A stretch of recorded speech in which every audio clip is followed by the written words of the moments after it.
Okay. तो forms के कुछ और एलिमेंट्स देखे थे कल अपन, और जस्ट एक रिवीजन के वास्ते इनपुट, तकरीबन इनपुट एलिमेंट्स रहते हैं इसमें। इनपुट एलिमेंट्स कौन से टाइप के हैं उसके हिसाब से हम लोग यूजर को पूछ सकते हैं कि क्या टाइप का इंफॉर्मेशन होने का है। अगर फ्री फॉर्म टेक्स्ट होने का है तो टाइप टेक्स्ट, अगर वन ऑफ द चॉइसेस देने का है तो रेडियो, या फिर मल्टीपल चॉइसेस देने का है। वन ऑफ द चॉइसेस में और एक ऑप्शन ये है, drop down option. Drop down option कब यूज करते हैं, जब इसमें के ऑप्शंस ज्यादा रहने का चांस है तो ज्यादा स्पेस ऑक्यूपाई हो जाती। रेडियो बटन्स अगर यूज करें तो, रेडियो बटन्स यहाँ पे है। रेडियो बटन्स अगर सपोज 10 है, या फिर ग्रेजुअली आगे जाके कुछ इंक्रीज होने का चांस है, तो रेट ड्रॉप डाउन यूज करना बेहतर है, जो एक छोटी स्पेस ले लेगा, उसको ड्रॉप डाउन करे बाद सारे ऑप्शन बताता। तो वो एक टाइप ऑफ इनपुट दैट जो यूजर से हम लोग पूछ सकते हैं। और मल्टीपल चॉइस, एक से ज्यादा, फॉर एग्जांपल यहाँ पे क्वालिफिकेशन है, SSC, inter, more than one choice select कर सकता है यूजर। रेडियो बटन और चेक बॉक्स में डिफरेंशिएशन वो है। अगर कोई सपोज रेज्यूमे पूछ रहे हैं, या फिर पासपोर्ट एप्लीकेशन है, वहाँ पे पासपोर्ट पूछना है, कुछ अपलोड कराना है यूजर को, तो फाइल टाइप है जो यूज करके अपन वो डॉक्यूमेंट पूछ सकते हैं। मल्टीपल मल्टीपल अगर नहीं दिया इसका एट्रीब्यूट, तो एक ही file upload at a time कर सकते हैं। मल्टीपल अगर दे दिए तो मोर देन वन फाइल एक ही टाइम पे अपलोड कर दे सकते हैं। फिर input type date, date calendar बताता है ऐसा। ये ब्राउजर स्पेसिफिक है। अब मेरे ख्याल में आज तक हर ब्राउजर इम्प्लीमेंट कर दिया ये। एक बीच में हर ब्राउजर में इम्प्लीमेंटेशन नहीं था, तो ये डेट टाइप यूज नहीं करते थे हम लोग। इंस्टेंट बीच पीछे स्क्रिप्ट लिख के अगर डेट आने का है वहाँ पे, तो वो स्क्रिप्ट से कैलेंडर बता देते थे। और वैसे वीक मंथ भी सेलेक्ट करने के इनपुट्स है, लेकिन हर ब्राउजर में उसको सपोर्ट रहना जरूरी नहीं है। लेकिन जस्ट अभी फिलहाल के वास्ते एक थोड़े ऑप्शंस है, जैसा अगर क्या ऑप्शंस है अवेलेबल अगर देखना है, तो ये टाइप निकाल देंगे स्टैक ब्लिट्ज में, या फिर कोई भी एडवांस एडिटर में।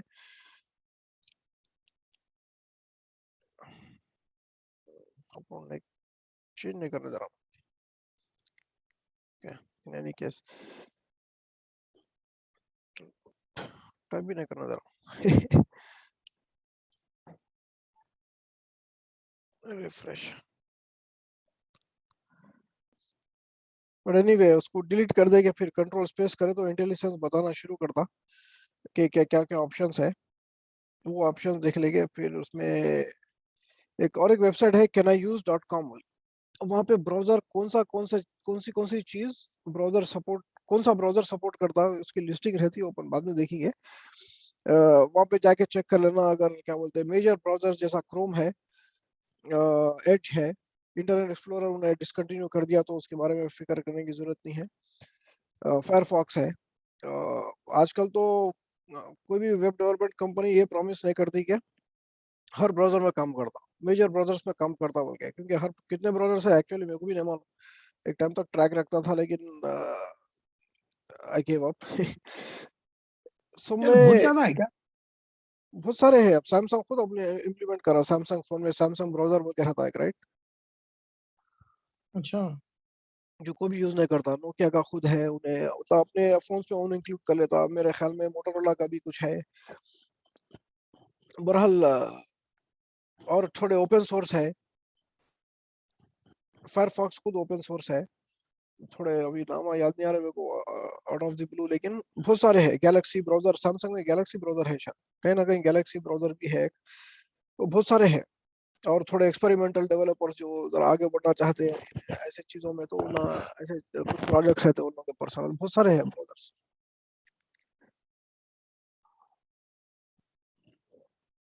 एप्पल का सफारी है, राइट? और एक ओपन सोर्स जो ओपरा बोल के था, वो सब में पहले जो भी स्पेसिफिकेशंस आते सब में पहले इम्प्लीमेंट करने वाला उन्हें था। वो भी, और उसके टूल्स वगैरह बहुत अच्छे थे। वो पॉपुलर नहीं हुआ ब्राउजर, लेकिन अ, जब तक मैं ट्रैक रखता था, जब तक इट वाज रेस में फर्स्ट रहता था इम्प्लीमेंटेशन में। बाकी ये सब बाद में आते थे। एनीवे, तो ब्राउजर स्पेसिफिक रहता है, लेकिन मोस्टली मेरे ख्याल में अब तक अब हम लोग जो देखें यहाँ पे तकरीबन इम्प्लीमेंटेड हो गए। अगर कुछ नहीं भी दिख रहा है इधर तो क्या बना, एक बार चेक कर ले। मंथ नंबर, इमेज, इमेज का तो मैं खुद पहली बार देख रहा हूँ। एक कलर बोल के है, टेलीफोन, ईमेल बोल के कल देखे शायद अपन, वी URL। बहरहाल उतने ज्यादा भी नहीं है, जो देखे तो अपन से एक और चार पांच ज्यादा है शायद। एनीवे, तो पासवर्ड और इनपुट में बटन्स भी दिखाना है, तो तीन टाइप से उसके, type button, type submit, type reset. Submit button अगर दिए तो वो क्लिक करने पे फॉर्म सबमिट हो जाता, रीसेट पे दूसरे बटनों में फॉर्म सबमिट नहीं होता। वो डिफरेंस है ये बटन्स में। अब कल नेक्स्ट अपन फॉर्म सबमिट करने के पॉइंट तक आए थे। वो फॉर्म सबमिट एक तरह, बहरहाल उससे पहले URL की बात कर रहा था मैं। एक नया ब्राउज़र, नया टैब खोल के, समय पहले मैं एक काम करता हूँ, F12 दबाता हूँ। F12 शॉर्टकट है ब्राउज़र टूल्स का।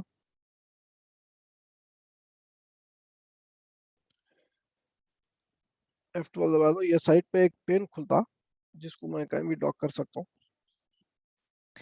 नीचे डॉक कर दूँ पहले मैं नीचे में बेहतर दिखता मेरे को साइट पे उतना, क्योंकि नीचे से पूरी विड्थ ऑक्यूपाई करता, तो this is, I prefer this. अब यहाँ पे एंटर कर दूँ मैं गूगल। एंटर करने से पहले इसमें नेटवर्क टैब पे जाता हूँ। बेसिकली ये टूल्स क्या करते हैं, अपने डेवलपर्स को हेल्प करते हैं, लेकिन अभी अपन डेवलपर बनने वाले हैं तो थोड़ा इंट्रोडक्शन भी हो जाता। सो राइट नाउ नेटवर्क टैब में हूँ और एक URL एंटर कर रहा हूँ। तो बेसिकली जब मैं URL एंटर करा, नेटवर्क क्या बताता, कितने रिक्वेस्ट सर्वर को गए क्लाइंट से, वो बताता। और एक एक रिक्वेस्ट में क्या है उसके डिटेल्स देख सकते हैं। तो रिक्वेस्ट में ये सब जा रहे हैं, ये URL है।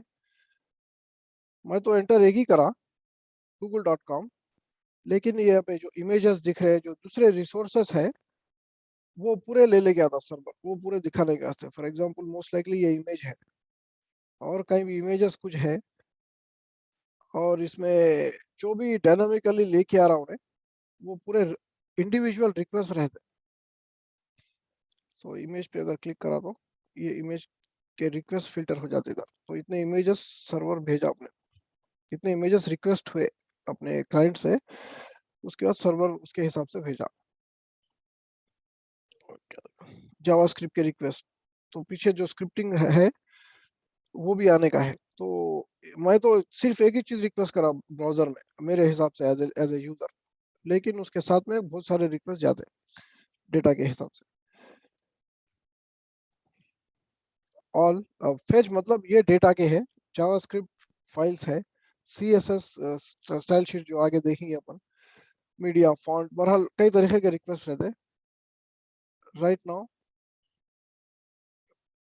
एक डेटा के रिक्वेस्ट देखेंगे। डेटा का रिक्वेस्ट क्या फॉर्मेट कर रहा था, अगेन HTML जैसा फॉर्मेट है। HTML बोल के नहीं, जनरली अगर देखा गया तो तकरीबन हर चीज की एक हेड एक बॉडी रहती, जैसा HTML स्ट्रक्चर देखे अपन, वैसे ये रिक्वेस्ट भी HTTP रिक्वेस्ट कहलाते हैं। उसके रिक्वेस्ट रहते, हेडर्स रहते, और बॉडी रहती है उसकी।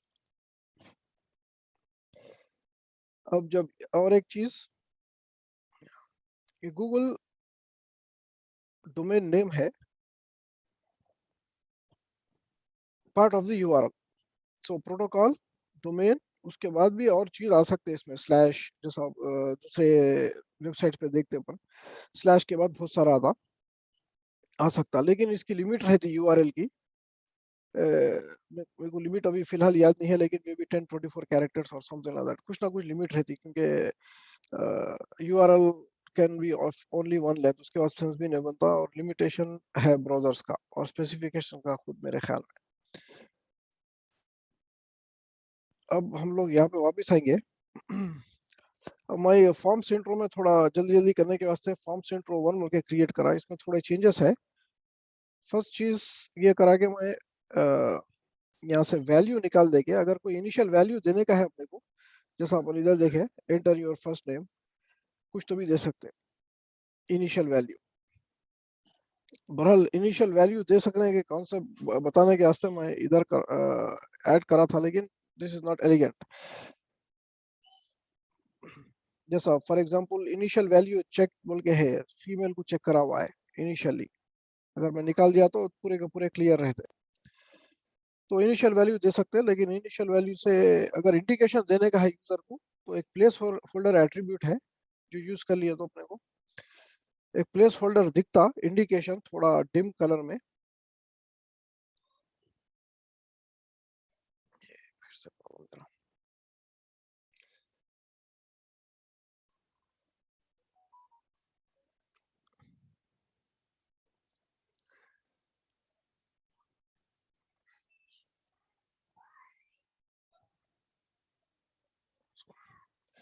ऐसा इंडिकेशन दिखता थोड़ा डील कलर, जैसा यूजर टाइप करना शुरू होता। बेसिकली इट्स वो रियल टेक्स्ट नहीं है, जस्ट एक प्लेस होल्डर है, जस्ट एक indication helper to help give some indication to the user. So वो है प्लेस होल्डर एट्रीब्यूट। उसमें जो अपनी अपने अपने को जो भी समझ में आ रहा जो यूजर को हेल्प कर सकता वो एंटर कर ले सकते। First name goes here. Second चीज ये चेंज करा मैं, हर एक को नाम दे दिया। फॉर्म को सबमिट होने के वास्ते एक बेस जरूरत है नेम, तो हर इनपुट को नाम दे दिया, सेलेक्ट को नाम दे दिया। दो वो चीज चेंज करा।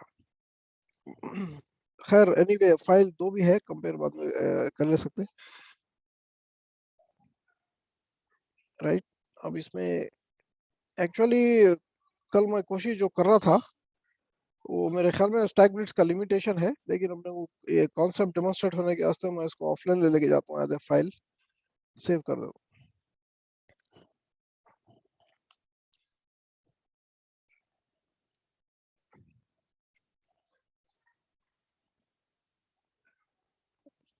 इंट्रो, खाली दूसरा कुछ भी नाम दे देता हूँ, नाम तो इम्पोर्टेंट है नहीं।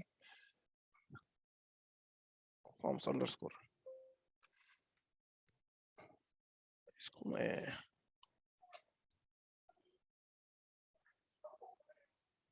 ओपन विथ नोटपैड पूरा वहां से कॉपी कर लिया, पूरा पेस्ट कर दिया। अब दो मेथड्स की बात कर रहा था मैं।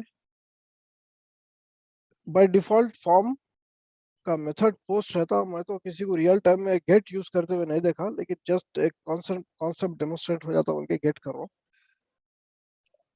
अभी अपना फॉर्म रेडी है, कुछ थोड़े एक दो फील्ड एंटर कर दो मैं। फर्स्ट नेम एंटर करा FN बोल के, लास्ट नेम छोड़ दिया वैसे। पासवर्ड एंटर कर रहा हूँ, cool I don't know some COLL some text, और ये default text female employed check कर देता हूँ। अब सबमिट। URL पे गौर कीजिए, तो बेसिकली गेट मेथड क्या करता, URL में वैल्यूज पास करता। किसको, एक्शन में मैं कुछ भी नहीं दिया तो उन्हें सेम पेज को कर दे रहा, same forms dot forms underscore dot HTML में ये क्वेरी स्ट्रिंग बोलते हैं। इसके बाद क्वेश्चन मार्क अगर आ गया तो उसके बाद से पूरी क्वेरी स्ट्रिंग मिलके बोलते हैं। क्वेरी स्ट्रिंग में वैल्यूज पास करता। इन FN, इन FN क्या था, ये मैं जो नाम दिया इनपुट FN फर्स्ट नेम बोल के दिया। इन FN इक्वल टू क्या एंटर करा मैं, FN value. So name value page जाते इधर। एंड सेपरेटर कैरेक्टर है नेक्स्ट नेम वैल्यू पेयर को। इन LN नाम था लास्ट नेम के वास्ते, जो मैं कुछ भी नहीं दिया, एम्प्टी रखा तो इन एम्प्टी है इक्वल टू के बाद। फिर यहाँ पे टेक्स्ट एरिया में कुछ भी नहीं दिया, उसका इनपुट नेम था, उसका नेम एट्रीब्यूट लॉन्गिश टेक्स्ट बोल के दिया जिसमें कुछ भी नहीं है।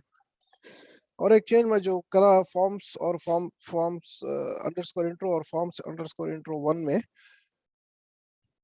ये नाम चेंज करा। मेरे को कल क्लिक नहीं हुआ, अगर जब क्लिक होता तो जरा बेटर जल्दी समझ में आता था उनका। बट एनीवे जेंडर की ग्रुपिंग जरा मीनिंगफुल नेम दे दिया ABC के बजाय। तो उसका नेम सेम है, वैल्यू सॉरी गलत है,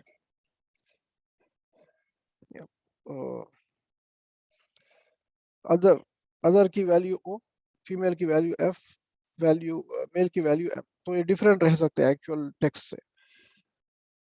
तो वो जेंडर ग्रुप एफ सेलेक्टेड था तो एफ आया। तो ए बी सी डी दूसरा ग्रुप है, उसका नाम चेंज नहीं करा मैं, ऑन बोल के आया क्योंकि मैं उन लोगों के नाम नहीं दिया। तो नाम is important in when submitting a form. और चेक रेडियो बटन्स के वास्ते अगर वैल्यू नहीं दिया मैं तो उन्हें खाली ऑन बोल के ले लिया मैं। और ड्रॉप डाउन में सेलेक्ट फील्ड बोल के दिया उसका नाम में, उसका सिलेक्शन है नंबर 2। नंबर 2 यहाँ वैल्यू से आई, सिलेक्शन अगर चेंज करता तो, अगर मैकेनिकल सेलेक्ट करता मैं तो 3 आती थी, राइट। तो बेसिकली गेट में ऐसा सबमिट होता। मैं इसको बैक जाता हूँ, बैक, और ये सॉरी, और एक इसमें पासवर्ड भी प्लेन टेक्स्ट में आ गया, और पासवर्ड यही दिख जा रहा है यूजर। सो गेट से सबमिट करना मैं तो देखा नहीं, लेकिन अब एक है मेथड अवेलेबल, अगर वैसा करे तो पासवर्ड पासवर्ड अपने को क्लियर टेक्स्ट में दिख जाता है इधर। So one of the drawback get का ये है कि पूरे वैल्यूज इधर दिख जाते हैं यूजर को कि क्या पास हो रहा है, या फिर प्लेन टेक्स्ट में दिख जाते हैं। और कोई अगर सपोज मैं एंटर कर रहा हूँ कोई फॉर्म, लॉग इन कर रहा हूँ या फिर रजिस्टर कर रहा हूँ और पासवर्ड एंटर करा, कोई मेरे साथ में ठहर के है, उन लोगों को दिख जाता पासवर्ड है आराम से। मुझे जल्दी जल्दी आके अकेले में चेंज करना पड़ता फिर, बट एनीवे थोड़ा ड्रॉबैक है उसमें गेट में। एक नेक्स्ट है, और डिफॉल्ट अगर मेथड में नहीं दिया तो पोस्ट रहता डिफॉल्ट उसकी उसकी वैल्यू। अगर गेट देना है तो एक्सप्लिसिटली लिखना पड़ता है, अगर नहीं लिखा या फिर पोस्ट बोल के लिखा तो पोस्ट ही होता। तो पोस्ट कैसा होता, फिर से F12 एक शॉर्टकट है, अगर शॉर्टकट याद भी नहीं है तो राइट क्लिक, इंस्पेक्ट बोले तो डेवलपर टूल्स खुल जाते हैं, लेकिन दूसरा टैब खुलता बाय डिफॉल्ट। तो नेटवर्क टैब, हमने उसको पोस्ट मेथड कर दिया। पोस्ट मेथड में जस्ट देखेंगे चेंज क्या है। थोड़ा इधर एंटर करो, फर्स्ट नेम है, ओके कि मैं टेक्स्ट एरिया में भी कुछ एंटर करता हूँ, लाइन 1, लाइन 2। बेसिकली इसमें टेक्स्ट एरिया में फायदा ये है कि मल्टी लाइन दे सकते हैं, फ्री फॉर्म लॉन्ग टेक्स्ट दे सकते हैं। सिंगल उसमें अगर मैं एंटर करा दिया उन्हें, सॉरी, तो मैं अब एंटर जैसा दबाया मैं, फॉर्म सबमिट हो गया। कहीं को बोले तो एक डिफॉल्ट बटन फर्स्ट जो बटन है एंटर एक्शन उसको ट्रिगर कर देता। नहीं, एक minute, first name last name छोड़ दिया मैं, लाइन 1, लाइन 2, या जेंडर भी चेंज कर दे रहा हूँ, अनएम्प्लॉयड। सरनेम या फैमिली नेम बोलते तो क्या रहता, वो इम्पोर्टेंट रहता। नॉर्मली हम मेरे पासपोर्ट में वो तो मैं छोड़ दिया, मैं खाली गिवन नेम में पूरा लिख दिया मैं नाम। हाँ हाँ, इंडिया का प्रॉब्लम है, यूनिवर्सली मालूम हो गया। तो क्या है, हाँ, या हम लोग के पास उतना सोचते नहीं थे नाम को, लेकिन नहीं समझते हैं। हाँ, सरनेम में फैमिली नेम लास्ट नेम ये पूरे सेम सिमिलर टर्मिनोलॉजी से हम लोग सरनेम फैमिली नेम यूज कर हाँ, दे, तो वहाँ पे एक स्टैंडर्डाइज right, कर दिए लास्ट नेम बोल के। तो लास्ट नेम हाँ, बिल क्लिंटन है, क्लिंटन का क्लिंटन लास्ट नेम है, बिल फर्स्ट नेम है। अब उन लोगों के खानदान का पूरा क्लिंटन। अब क्योंकि अब मेरे पासपोर्ट में सही भर के है, लेकिन बच्चों के पासपोर्ट में सही नहीं है, सही नहीं है, तो उन लोग क्या कर हाँ, देगा ऑटोमेटिकली ऐड कर देगा सबको मोहम्मद लगाया तो। अरे इसकी तो तो बाहर यूएस वेस्टर्न कंट्रीज में जरा रिक्वायर्ड फील्ड है वो, अपने पास रिक्वायर्ड नहीं है। हाँ, रिक्वायर्ड मैंडेटरी रहो, है वो गिवन ने वो वही वही सरनेम बल्कि मैंडेटरी कर दिया। वही तो वही तो वो प्रॉब्लम है, तब क्या प्रॉब्लम डालना फेस। उसके, उसमें अपन कुछ भी डाल दे सकते हैं, अपने लास्ट नेम का डाल दे सकते हैं। किस में बोल रहे हैं, ये फॉर्म में बोल रहे हैं ना जनरल वही आपके सरनेम केस में में, अपना लास्ट नेम डाल देना। सर नेम में लास्ट नेम डालना, लेकिन वो हाँ, सर्टिफिकेट्स को टैली करो खुद फिर गड़बड़ होती तो एक्सप्लेनेशन देना उसको। तो नॉर्मली ये प्रॉब्लम रहता बोल के, यूएस में क्या करे बोले तो फॉर एग्जांपल वीजा अप्लाई कर रहे हैं या फिर H1 वगैरह जो भी अप्लाई कर रहे हैं, तो लास्ट जो फर्स्ट नेम है वो लास्ट नेम में भर दो बोलते हैं। ऐसा। भर दे के फिर फर्स्ट नेम में FNU लिखो बोलते हैं, FNU कोड है फर्स्ट नेम अनअवेलेबल। तो बहरहाल अच्छा। अब दूसरे कंट्रीज के जरा दूसरे दूसरे फॉर्म्स के या फिर दूसरे अथॉरिटीज के जरा डिफरेंट रह सकते हैं रूल्स। हाँ। ओके।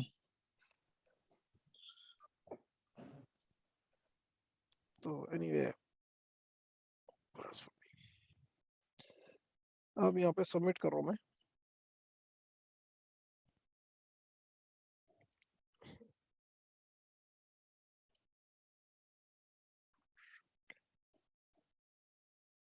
ओके, यहाँ पे फॉर्म्स में आया। फॉर्म्स में अगर अपन थोड़ा इसको और बढ़ाया तो देखे तो बेसिकली इसका पेलोड जो है या फिर उसकी बॉडी में जाता बोले सर का, तो अपनी जो भी रिक्वेस्ट रहती है उसकी हेडर रहती है, उसकी बॉडी रहती है, उसका यूआरएल रहता। तो ये इसमें जाने के बजाय क्वेरी स्ट्रिंग में यूआरएल में यहाँ पे जाता, बॉडी से सर्वर को सबमिट होता। ठीक है ना? बहरहाल वो डिफरेंशिएशन है इसमें गेट और पोस्ट में।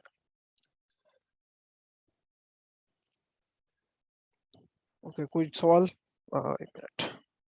थोड़ा एक बार एक्सप्लेन कर दे फिर गेट और ओके, पोस्ट का।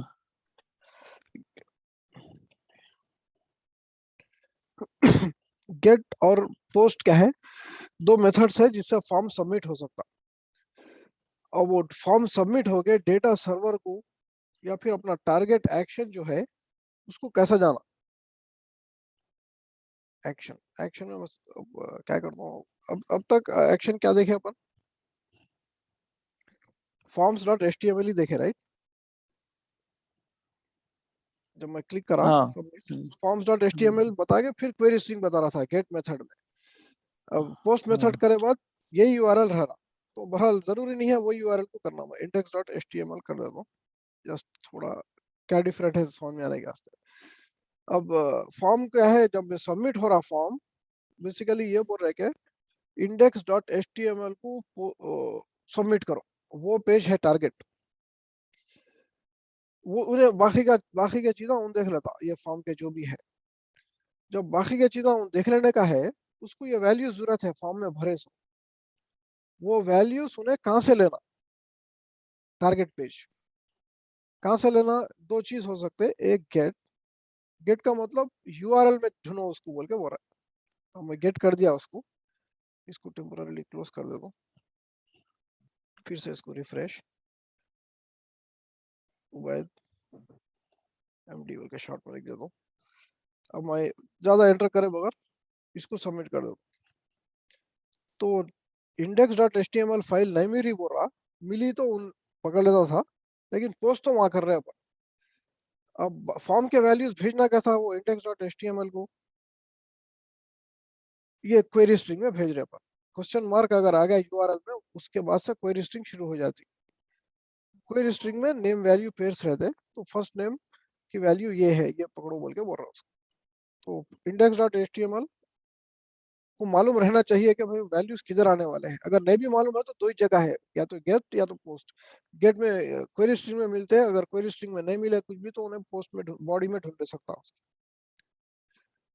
राइट? एक बार फोल्डर में index dot H T M L है, समझ रहा था नहीं है, है यहाँ पे। और हल्के गुने ले रहा है एनीवे। इसको वापस पोस्ट अगर गया तो अगेन अब index dot H T M L को ये बोल रहा है पास कैसा कर रहे हैं वैल्यू, बॉडी में पास कर रहे हैं, यूआरएल में नहीं पास कर रहे हैं। वही डिफरेंस। रिफ्रेश कर लेता हूँ।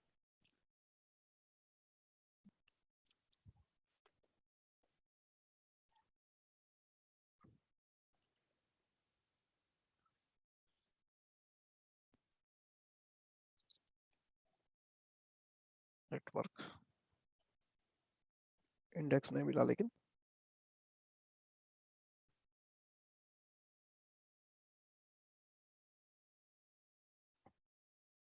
ओके, मेरे ख्याल में इंडेक्स नहीं मिला बल्कि उन्होंने बता रहा शायद, या फिर एक बार और सबमिट करो।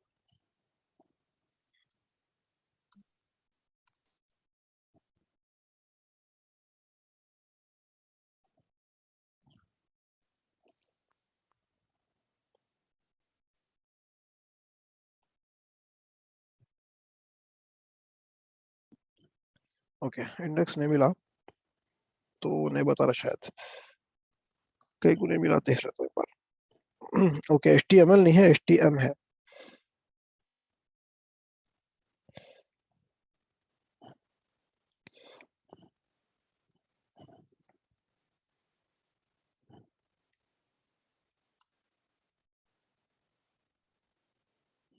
क्लियर कर लेता हूँ पहले।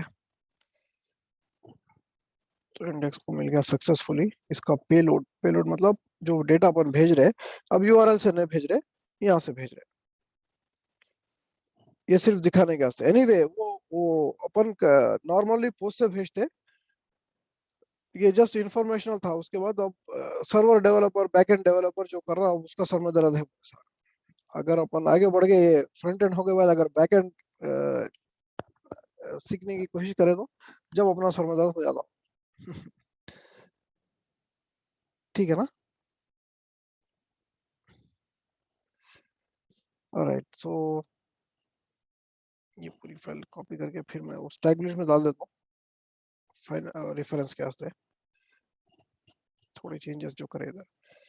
तो एनीवे इसमें अपन क्या देखे नई चीज कल से, कि गेट एंड पोस्ट कैसा काम करता, और ये प्लेस होल्डर एट्रीब्यूट और नेम, नेम जो देते उसके वो अपने पोस्ट में जब पोस्ट होता फॉर्म तो उसके हिसाब से ज्यादा नेम वैल्यू पे, दिस इज द नेम, और जो भी यूजर एंटर करा वैल्यू। ठीक है ना? अरे इंशाल्लाह कल और आगे बढ़ेंगे।